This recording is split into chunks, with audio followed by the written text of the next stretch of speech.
په خوست ولایت کې د 1402 کال د کانکور 2 ورځنۍ ازموینه پیل شوه چې پکې شاوخوا 3.5 زده کوونکو برخه درلوده.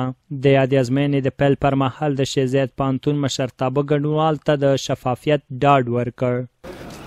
په عموم کې امارت اسلامي او بالخصوص د ازموینې ملي اداره خاص کار ټول د شیخ زاید پوهنتون رهبري ټولو ګډونوالو ته اطمینان ورکړي چې ان شاء الله تعالی په دنیا کې موږ د دې مسؤل یو، په آخرت کې هم د شفافیت هیڅ چا سره به هیڅ قسم کمای او زیاتی نشي کېدلی.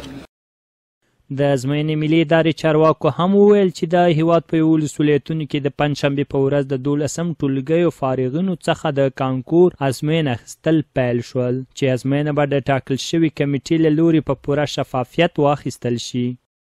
سږ کال په ټول هیواد کې 1,50,000 تنو فورمې د کانکور د ازموینې د ګډون فورمې خانه کړي دي، یعنې دې خلکو غوښتنه کړې ده چې موږ سږ کال د کانکور کې برخه اخلو او له هغې جملې څخه 1,14,612 تنه به پوهنتونونو ته او نیمه عالي مؤسسو ته جذب کېږي.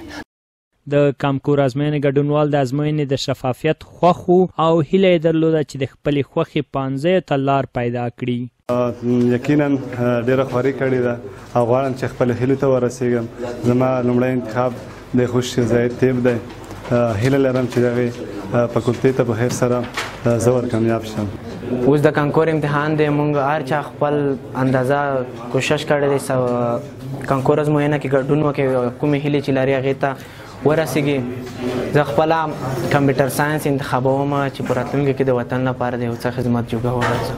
کانکور آمادګي دا چې نن د موږ کانکور ورځ نه راغلی چې خپل کانکور ورکوم او د دې تر مخه مو آمادګي هم ورته نیولې دي او آمادګي هم ویلې دي، د خپل وس کوښښ هم کړی دی. انشاءالله نور ورته آماده یو او کانکور ورکوم. انشاءالله باوري یم چې خپل خوښې ته به رسیږو. د یادونې وړ ده چې سږ کال ازموینې له لارې به د شیخ زاید پوهنتون ټولو ښوونځیو ته شاوخوا 2.5 زره زده کوونکي جذب کړي.